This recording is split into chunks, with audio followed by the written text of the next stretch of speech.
आज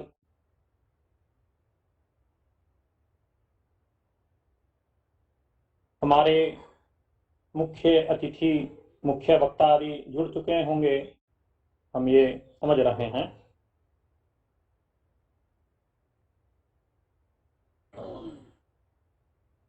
ओम गुरु ब्रह्मा गुरु विष्णु गुरुर्देवो महेश्वरः, गुरु साक्षात् परब्रह्म तस्मै श्री गुरवे नमः। कंठे यस्य विराजते हि गरलं गंगाजलं मस्तके, वामांगे गिरिराजराजतनया जाया भवानी सती, नंदी स्कंदगणादिराज सहितं श्री विश्वनाथ प्रभो, काशी मंदिर संस्थितो किल गुरुर्देयात् सदा मंगलम। आज इस अंतर्राष्ट्रीय योग दिवस 21 जून 2021 को इस प्रवर्तित वेबिनार, जो कि वैदिक योग विज्ञान के ऊपर आश्रित है, इस विषय पे अवलंबित है, 5 दिवसीय यह वर्चुअल गोष्ठी वर्तमान में चल रही है। आज इसका दूसरा दिन है और आज इसका मुख्य जो विषय है वह है वैदिक योग विज्ञान के अंतर्गत ही चित्त चेतना को इसमें ग्रहण किया गया है। मैं क्योंकि इसमें अभी हम नहीं समझ रहे हैं कि हमारे मुख्य वक्ता आ गए हैं, थोड़ा सा एक बार हम जानना चाहेंगे संचालक महोदय से कि वो जुड़ चुके हैं।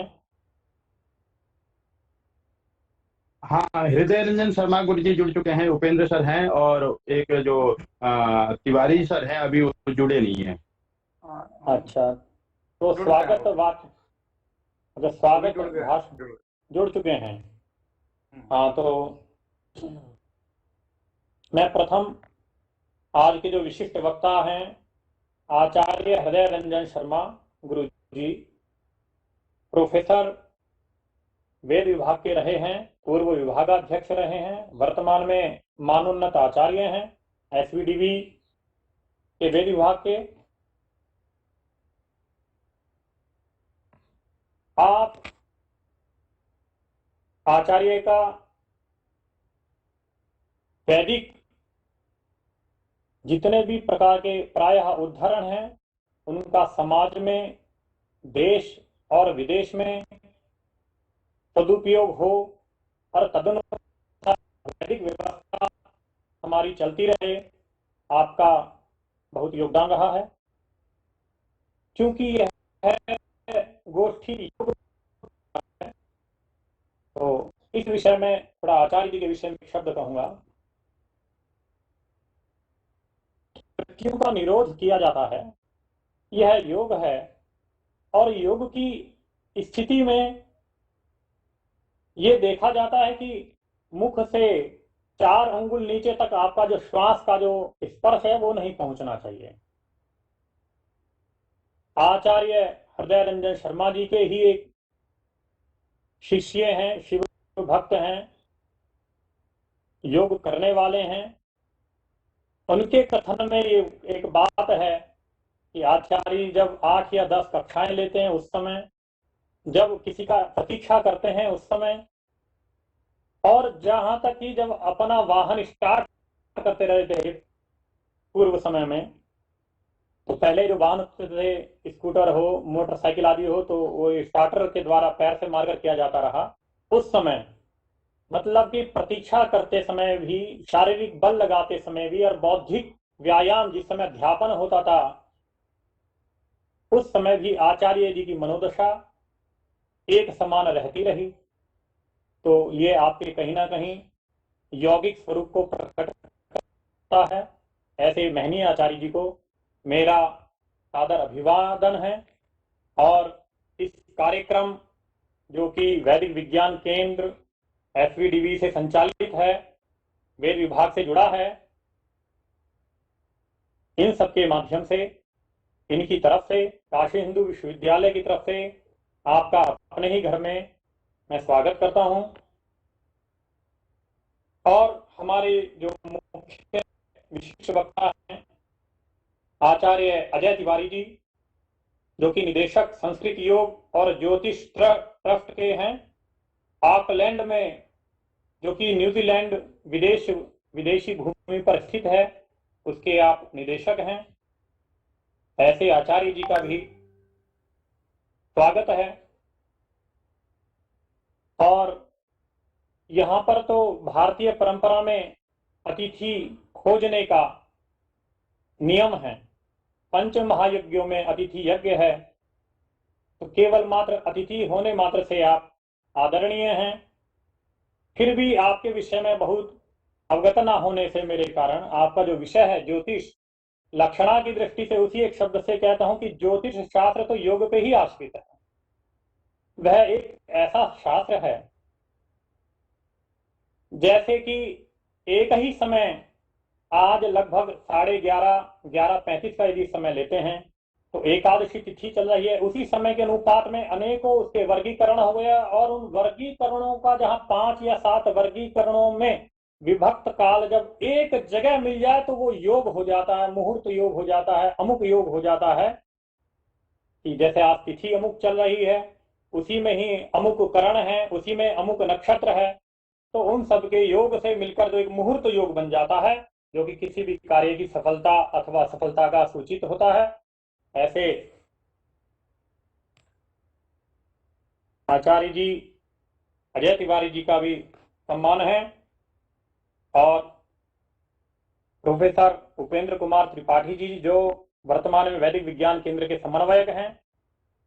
यद्यपि जब आप डॉक्टर उपाधि को प्राप्त थे तब हमारे मुंह से अधिकांश इनके लिए जो है प्रोफेसर निकला करता था। आज ये प्रोफेसर हो गए हैं तो हमें लगता है अब इनको डॉक्टर अधिक कहें, क्योंकि ये जितने भी संस्कृत जगत से विषय हैं सब पे इस समय इनका डॉक्टरी चल रहा है।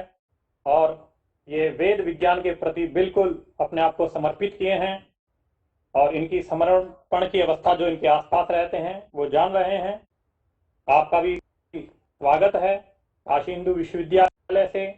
और वर्तमान में जो सत्र संचालक हैं डॉक्टर नारायण प्रसाद भट्टराई जी, आप नवनियुक्त हमारे फैकल्टी में और बिल्कुल वर्चुअल कार्यों के दक्ष आचार्य हैं, आपका भी स्वागत है। आप चारों महनीय आचार्य हैं, आपका स्वागत करता हूं इस वैदिक विज्ञान केंद्र की तरफ से और काशी हिंदू विश्वविद्यालय की तरफ से। अपने ही घर में आपका स्वागत है, और इस प्रस्तावक पद से भी आपका सम्मान है, स्वागत है। भारतीय जो वर्तमान में हमारी संस्कृति है, इसके पुरुषार्थ चतुष्टय हैं, धर्म अर्थ काम मोक्ष। वेद इनके केंद्र में हैं। वेद ही धर्म का, अर्थ का, काम का और मोक्ष का प्रतिपादक है, यह सर्वविदित ही है। और वेद को केंद्र में रखकर जितने भी और 6 शास्त्र हैं, न्याय, वेदांत, पूर्व मीमांसा, उत्तर मीमांसा आदि, सांख्य योग भी उसमें परिगणित है, ये भी सब प्रायः धर्म के से प्रारंभ होकर मोक्ष की प्राप्ति तक सबका प्रयास रहता है। इसके अतिरिक्त यदि हम बात करें योग के सामान्य स्वरूप की, तो उसमें अष्टांग योग जो हैं, यम, नियम, आसन, प्राणायाम, प्रत्याहार, धारणा, ध्यान, समाधि, ये इसके मूल घटक हैं। और इन्हीं का ही अवान्तर भेद होते होते उसमें धर्म अर्थ काम मोक्ष शनै शनै जो है सम्मिलित होता रहता है, ये उसके उद्देश्य हो जाते हैं। अब क्योंकि ये विशिष्ट आचार्य ही इनकी अधिक व्याख्या कर सकते हैं, मैं समझता हूं। मेरा इसमें एक भिन्न वो है, विचार है, क्योंकि आचार्य लोग उपस्थित हैं। मैं समझता हूं मेरे जीवन काल में अक्षरारंभ से लेकर आज तक, अथवा माता के गर्भ में आने से लेकर आज तक जितने भी संस्कार हैं, जितने भी गुरु आचार्यों का आशीर्वाद है, उन सबको प्रणाम करते हुए एक बात थोड़ा सा रखना चाहते हैं यदि ये योग के ये तो अंग हैं ही, पुराणों में और वेदों में भी कुछ विशेष योगों का स्वरूप कथानकों में दिखता है। जैसे यदि हम बात करें आचार्य याज्ञवल्क्य जी की, उन्होंने वेदाध्ययन किया, कृष्ण यजुर्वेद का अध्ययन किया, लेकिन जब आचार्य ने आज्ञा दी कि मेरे द्वारा पढ़ाया हुआ वेद आप मुझे वापस दीजिए, तो वही अध्ययन जो शब्द रूप था, जो शब्द रूप में था, ध्वनि रूप था, उन्होंने उसी को ही जब वमन प्रत्यावर्तित किया तो उसका एक कोई स्वरूप उसका वहां प्रकट हो गया, अर्थात निराकार को साकार में परिणत किया आचार्य याज्ञवल्क्य जी ने। ये एक विशेष है। उसी प्रकार वेद में जो याग प्रतिपादित हैं, दर्श पौर्णमासेष्टि, सोम याग आदि, उन यागों में वाग यमन संस्कार का उपयोग होता है। वह वाग यमन क्या होता है कि जब तक यजमान उस याग से बंधा रहेगा तब तक कोई अपभाषा नहीं बोलेगा, सामान्य भाषा भी नहीं बोलेगा, किसी प्रकार की चेष्टा शरीर से नहीं करता है, अर्थात अपनी वाक से मतलब वाणी के साथ साथ अपनी इंद्रियों को यमित करके रहता है। क्योंकि आचार्य मधुसूदन जी कहते हैं उस याग से होने वाला उत्पन्न जो अपूर्व है उसका आधे जो है बनेगा यजमान, और यजमान अपनी किसी प्रकार की इंद्रियों से विषम स्खलन होता है, वाणी से स्खलन करता है, तो उसका अपूर्व वहां से छट जाता है। ऐसी व्याख्या, ऐसी ब्राह्मण आदि ग्रंथों की व्याख्या आचार्य मधुसूदन ओझा जी के माध्यम से पढ़ी जाती है, और भी आचार्यों ने ऐसा लिखा है। तो इसलिए वहां वाग यमन संस्कार किया जाता है, अर्थात जिस निमित्त अनुष्ठान हो रहा है वह अनुष्ठान उसमें बसा रहे, उनमें बना रहे, और कालांतर में जब अपूर्व अपना फल देगा तो उस यजमान को आश्रित ले करके फल की प्राप्ति करवा देता है।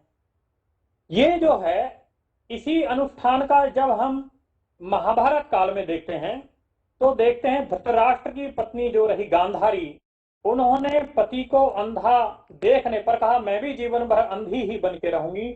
उन्होंने अपनी आंखों का आच्छादन कर दिया है एक वस्त्रपट से, और जब उस वस्त्रपट से आच्छादन किया है तो वो योग की कौन सी शक्ति है कि जितना भी उनका सतीत्व पति के प्रति रहा वो आंखों में बिल्कुल वज्र शक्ति बनकर रहा, जो कि कालांतर में जब वे दुर्योधन को बलशाली बनाना चाहती हैं तो उससे कहती हैं आप बिना कपड़े के मेरे पास सम्मुख हो, और अपनी आंखों की जब पट्टी खोलती हैं तो वो सारा जो उनका सतीत्व था, जो उसका वाग यमन संस्कार मैं उसे मानता हूं, तो वो जब वहां से निकलता है, प्रस्फुटित होता है, तो वो सारी की सारी शक्ति, वो वज्र की शक्ति जो है दुर्योधन को मिल जाती है। ये एक वाग यमन संस्कार का योग है। वाग यमन योग का एक संस्कार का एक महत्वपूर्ण पक्ष है।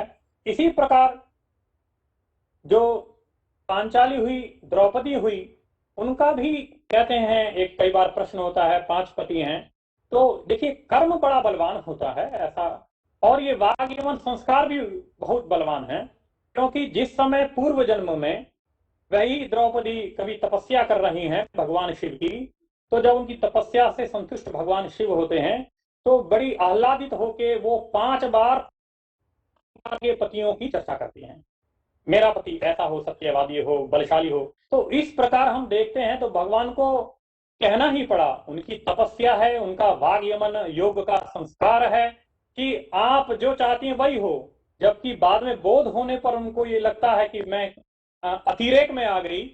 पुनरअपि ये वाग यमन की शक्ति है जो व्यक्ति के अंदर विद्यमान रहती है, और यह अपनी तपस्या के अंदर ऊर्जा को प्राप्त करते करते कालांतर में इसी ऊर्जा को यदि हम देखते हैं प्रभु श्री चैतन्य जी को, तो सुनते हैं जब वो भगवान के योग में, जब भक्ति योग में बहुत डूब जाते रहे, तो कोई स्तंभ रहा उसको स्पर्श करते रहे तो वहां पे वो स्तंभ द्रवित हो जाता है और वहां पे गलित हो जाता है।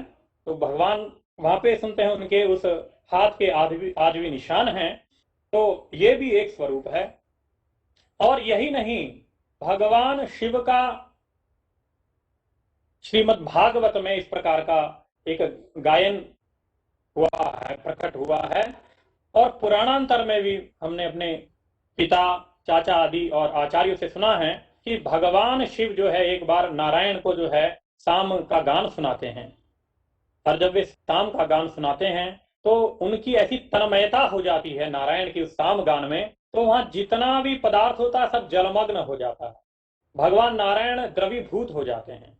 और भागवत में यही राधा जी के साथ लिखा है भगवान कृष्ण द्रवीभ जलभूत हो गए हैं। लोग अचंभे में पड़ जाते हैं उस समय के वहां पर जो वर्तमान रहे। तो ऐसा है, भगवान द्रवीभूत होकर जल रूप में परिणत हो गए। तो एक तरफ महर्षि याज्ञवल्क्य केवल नाद को ही जो है स्थूल रूप में प्रकट कर देते हैं वह मन के रूप में, एक तरफ उसी वेद को नाद के रूप में सुन के भगवान अपने आप को जल रूप में भी प्रकट कर लेते हैं।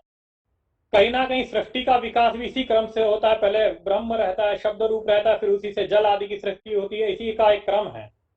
तो हम ये देख रहे हैं कि भगवान नारायण जब उस रूप में प्रकट हो जाते हैं तो वही गंगा के रूप में परिणत है, ऐसी कथा मिलती है। इसलिए ऐसा लिखा है, यदि अंत काल में केवल गंगा मात्र मिले, क्योंकि भगवान नारायण उस समय तुलसी सर्वदा धारण किए रहते हैं, तो उस गंगा में मिश्रित होने वाले में तुलसी दल भी रहे, तो वो सब जो है उसमें मिश्रित होता रहा। तो वो गंगा जल मात्र से भी, बिना तुलसी के भी गंगा जल तुलसी कहलाता है, तुलसी सहित माना जाता है। ये भी एक योग का एक स्वरूप है, ये आत्यंतिक योग को कहता है। अर्थात जैसे पुराणांतर में ही इस तरह की कथा है कि भगवान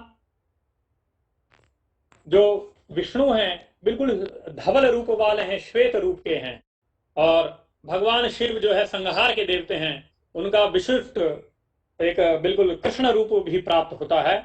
तो वहां यह देखा जा रहा है कि दोनों परस्पर एक दूसरे का इतना इष्ट योग से ध्यान कर रहे हैं कि उनकी श्यामलता उधर चढ़ गई है, और उनका जो है भगवान का गौरवर्ण भगवान अपने भक्त शिव जी पे आ गया है। तो ये एक विशेष बात वहां पर भी, ये भी एक योग के विशेष रूप हैं। और भगवान कृष्ण के रूप में ही जिस समय द्रौपदी जी वन में विचर रही हैं, पांडवों के साथ अज्ञातवास में हैं, तो दुर्वासा आदि ऋषि वहां आते हैं कि हम अभी स्नान करके आते हैं, भोजन करेंगे, और देखते हैं वहां पे भोजन पात्र खाली है। तो भगवान कृष्ण पहुंच जाते हैं, बड़ी दुविधा उत्पन्न हो गई है, और भगवान कृष्ण वहां पहुंचकर कहते हैं भगवती द्रौपदी से, अरे उस अक्षय पात्र को एक दाना मुझे ला दो कहीं से। उनको नहीं दिखाई देता है तो वो खुद जाते हैं और स्वयं जाकर जो है उसका एक दाना ग्रहण करते हैं।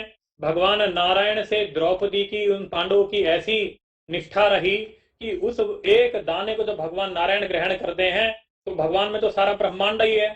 सभी जितने भी ऋषि महर्षि थे जो स्नान करके आए, तो मार्ग में ही उनको डकार आने लग गई है, उनको निद्रा आने लग गई है, सब भयभीत हो गए, वचन देकर हमें भोजन छोड़ेंगे तो पांडवों का तेज हमसे सहन होगा नहीं होगा। तो ये कौन सा योग है? ये कहीं ना कहीं इस प्रकार के जो योग हैं, इनकी चर्चा भी वेदों में एक जगह मिल जाती है।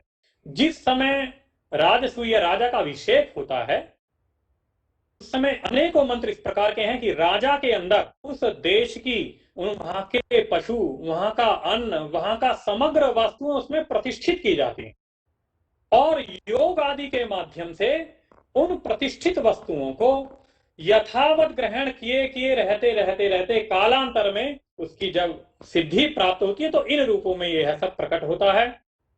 वस्तुतः अब ये एक एक स्वरूप मिलता है वेदों की और पुराणों की, इस प्रकार की लिखा भी है, इतिहास पुराणाभ्याम वेदम समुपब्रंहेत। आचार्य द्वय जो मुख्य आचार्य त्रय जो मुख्य वक्ता के रूप में यहाँ पर विद्यमान है। मैं बहुत समय नहीं और 2-4 मिनट लेकर अपनी बात पूरी करता हूं, अधिक समय हो रहा है। कि अब गीता जी में बात कही है, समत्वम योग उच्यते, जो समत्व है वही योग है। क्योंकि हम देखते हैं कि इस सृष्टि के पूर्व भी जो जल रूप में समान ही मिल रहा है, वही भगवान कृष्ण के, भगवान शिव का सामवेद सुनने पर वे भी अपनी समस्त लीलाओं को एक जल रूप में बिल्कुल समानता में ले आते हैं, ऐसी प्रतीति है। तो समत्वम, लेकिन यह गीता में तो जो है सम व्यवहार के लिए कहा, अंतर्द्वंद्व सहनम ही तपः, अर्थात विभिन्न विरोधी प्रकार के भावों को सहन करना ही तप भी है, वही सम है। एक तो समत्व ये हो गया। ऐसी गीता में भक्ति योग में कहा है कि यस्मान नो द्विजते लोको लोकान नो द्विजते च यः हर्षमर्ष द्वेगै मुक्तो यस च मे प्रियः। जो उद्विग्न ना हो और ना ही उद्विग्न करे, ऐसा भगवान को प्रिय है। ये भक्ति योग के अंतर्गत आ गया है, लेकिन ये भी कहीं ना कहीं समत्व से ही जुड़ जाता है। और इसमें एक वाक्य और मिलता है, अनेक वाक्य हैं, सारा ही योग है। योग कर्मसु कौशलम, ये विशेष है। योग जो है कर्म की कुशलता है। कर्म की कुशलता से हम लोग बहुत विषयों का आधुनिक ही व्यवहार लेते हैं, और यह आधुनिक व्यवहार जो है उसके किसी भी योग आदि के केवल प्रारंभिक रूप को ही कह पाता है। जैसे वहां कहा योगा कर्मसु कौशलम, एक बटुक जो है कुशा को लेने जाता है, उसका कार्य है कुशा को लाना। आचार्य का निर्देश भी रहता है कि बटुक कुशा को इस तरीके से लाओ, रक्त नहीं निकलना चाहिए, चोट नहीं लगनी चाहिए। ये एक विशेष बात कहते हैं। अब आचार्य की आज्ञा है, और कुशा को लाने में जो है, कुशा की जड़ें बड़ी पैनी होती हैं, बटुक को बड़ा श्रम करना पड़ता है, अर्थात वो बौद्धिक श्रम है, सहज बनना पड़ता है, और उसके आधार पर वह अपनी बात को रखता है और कुशा ले आता है। अर्थात कुशा को उखाड़ने की क्रिया में वह बच्चा लिप्त हुआ, लेकिन इस तरीके से लिप्त हुआ कि उसके शरीर का कोई अंग क्षत नहीं हुआ, उसके शरीर का कोई अवयव वहां पे छूटा नहीं, वो अपने आचार्य की आज्ञा से कुशा लाने में प्रवृत्त हुआ। तो ऐसी स्थिति में कुशा जब बालक ले आया, अर्थात उस जटिल कार्य में, जैसे संसार में उत्पन्न होने पर संसार के साथ प्रवहमान होना, इस जटिल कार्य में संसार में निर्लिप्त रहते हुए भी अपने दायित्वों को पूरा करते हुए इष्ट की प्राप्ति करना और कराना, उसी प्रकार से जैसे कि वह शिष्य अपने कार्य को प्रवृत्त कुशोत्पाटन कार्य को सही रूप से करना, किसी प्रकार की भी वहां की उस कुशा उखाड़ने से संबद्ध किसी प्रकार की भी विकृति को प्राप्त ना करते हुए निर्लिप्त रहते हुए अपने कार्य को पूर्ण कर देना, यही कुशलता है। और इसीलिए हो सकता है ये कुशल शब्द भी, कि जो कुशा को कुशलता से लिया वो कुशल है। जैसे प्रवीण शब्द है, प्रकर्ष रूप से जो वीणा बजाए, क्योंकि वीणा के जो तार होते हैं, सामान्य व्यक्ति होगा तो अपनी उंगली काट बैठेगा, इसलिए वो प्रवीण है। इस प्रकार से ये एक स्वरूप योग का आचार्य श्री के सम्मुख में अपना एक चिंतन या अपना सामान्य एक चर्चा प्रस्तुत कर रहा हूं। और इसी में ही जो एक चित्त की बात आती है, ये चित्त का स्वरूप भी विशेष ही है। चित्त की स्थिति, अब चित्त के बहुत सारे अर्थ शास्त्रों में मिल रहे हैं, प्राण रूप में, चैतन्य रूप में, विभिन्न दर्शन ग्रंथों में कहीं चित्त भगवती का ही रूप है, कहीं माया के रूप में है, और ये चेतनता है, चेतनता के भी बहुत भेद हो सकते हैं। तो यदि हम इस चित्त को देखते हैं तो सच्चिदानंद रूप जो भगवान हैं, उनका सत चित और आनंद जिस रूप में भगवान वहां हैं, उसको तो हमें लगता है अभिव्यक्त किया नहीं जा सकता है, कारण कि उस रूप में वो हैं, वहां तक हमारी वाणी नहीं पहुंची जाएगी। लेकिन उसी से ही माया के प्रभाव से, भगवती के प्रभाव से ये संसार उत्पन्न हुआ, समस्त लोग उत्पन्न हुए, समस्त चराचर प्राणी उत्पन्न हुए, और हम तक आज तक की चर्चा में जो हमारे अनुभव हैं, उन सब में हम एक थोड़ा सा उसका वर्गीकरण कर पाते हैं कि यह जो छूने योग्य वस्तु है, जिसको देखा जा सकता है, स्पर्श किया जा सकता है, वो सत रूप हो गया है, जिसपे चिंतन है, ऊर्जा है, चेतन है, प्राण तत्व है, वह जो है चित्त शक्ति है, और इनके माध्यम से जो है जो हमें आनंद अनुभव होती है इत्यादि इत्यादि, वो आनंद है। यद्यपि यदि सतचित आनंद के रूप में उसको देखते हैं तो ये सत्व की अनुभूति, ये चित्त की अनुभूति और ये आनंद की अनुभूति ये है, क्योंकि हमें प्रसन्नता हो रही तो आनंद हो रहा है, और प्रसन्नता नहीं हो रही है तो आनंद नहीं हो रहा है, गुस्सा आ रहा है, क्षोभ हो रहा है, तो इत्यादि जो स्थितियां हैं, तो ये मानना होगा कि यह जो चित्त रूप है ये विशिष्ट रूप है। हमारे यहाँ जितने भी पाषाण की श्रौत यागों में पाषाण का उपयोग होता है, जिस समय वपन आदि कार्य होते हैं, क्षुर का उपयोग होता है, उस्त्रे का प्रयोग होता है, यहाँ तक कि जब वृक्ष छेदन होता है यूप के लिए, तो वहां कुछ तृण रख दिया जाता है, मामा ही गुंसी ही, हे तृण इस वृक्ष की रक्षा करिए। और वह तृण जो खुद कटने जा रहा है वो क्या रक्षा करेगा? तात्पर्य वहां पर यह रहता है कि उस तृण में रहने वाला जो अभिमानी, जो चित्त शक्ति में विद्यमान वहां देवता है, वो उन वृक्ष की रक्षा करता है। जिस प्रकार से भगवती पृथ्वी भी जो है, जब वो देख रही है पाप बढ़ रहा है, तो भगवान नारायण के पास कहते हैं प्रभु पृथ्वी पर पाप बढ़ रहा है, इसका समाधान करिए। तो ये जड़ पदार्थ में पृथ्वी है, उसी का चेतन रूप ही भगवती पृथ्वी अपना वहां पर नारायण के पास भेजती हैं। इस प्रकार की आख्यायिकाएं मिलती हैं। और भगवती का भी जो स्वरूप है, वहां भी भगवती के रूप में भी हम देखते हैं, चेतनेत्य अभिधीयते या देवी सर्वभूतेषु, वह सभी में विद्यमान चेतना रूप में है, वही अद्वैत के रूप में है, वही द्वैत के रूप में है। उसको स्पष्ट करना एक जगह देवी भागवत में लिखा है कि ये बार बार इसका वीडियो लाइव, एकमेव अद्वितीयम वै ब्रह्म नित्यम सनातनम द्वैत भावम पुनर्याति काल उत्पित्सु संज्ञके। जब यह उत्पित्सु उत्पन्न करने की इच्छा वाला काल, जब अर्थात सृष्टि काल जब प्रारंभ होता है, तभी परब्रह्म का और चित रूपिणी इस शक्ति का जो है द्वैतता वहां पे प्रतीत होना प्रारंभ होता है। उससे पूर्व में कोई सत्य, क्योंकि स्वामी कृपात्री जी महाराज ने लिखा है कि जिस प्रकार से सत्य के द्वारा जो भान होता है वही चित है, तो भान होना और उस वस्तु को होना, उन दोनों में भेद करना सामान्य रूप से आसान नहीं है। हम लोगों की क्षुद्र बुद्धि है, छोटा छोटा देखती है।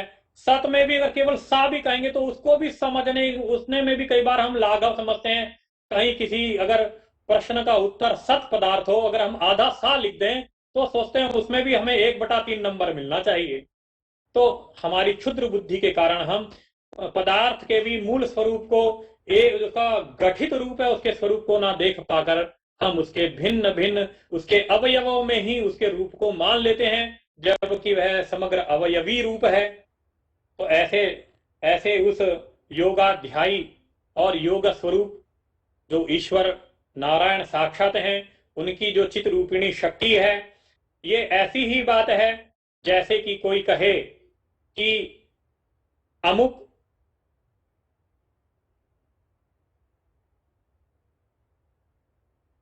है, वेद नारायण का स्वरूप है। एक भगवान ने अनेकों पुराणों में ऐसा कहा है। ऐसे ही हम देखते हैं कि कहा जाता है कि वेद भगवान के श्वास रूप हैं। ये एक बात हो गई। अब वेद श्वास रूप है, वेद का प्रतिपाद्य जो नारायण है वो स्वयं श्वास ले रहा है। अब शास्त्रों में दोनों ही तरह की बात मिलती है, तो इन दोनों से ये मानना होगा उनका द्वैत भाव उतना ही है जितने में हम वेद आदि पढ़ रहे हैं और वेद के द्वारा प्रतिपादित ईश्वर को हम अलग मान रहे हैं। सत्य तो रहे यही है, दोनों प्रमाण मिलते हैं। इसलिए वेद नारायण और स्वयं नारायण और स्वयं वेद ये एक ही स्वरूप है, ये एक ही है। और इसी आधार पर मैं आचार्यों के सम्मुख चित्त के विषय में, योग के विषय में और वेद आदि पुराण आदि के अंतर्गत जो कुछ योग संबद्ध आख्यायिका प्रतीत होती हैं, उनके विषय में अपनी कुछ प्रस्तावना रख सका हूं। आचार्य शर्मा गुरु जी और विदेश से पधारे आचार्य जो वर्चुअल मीटिंग पे जुड़े हैं, अजय नारायण तिवारी जी, आपका स्वागत है। पुनः आप सभी का स्वागत करता हुआ मैं अपनी वाणी को विराम देता हूं।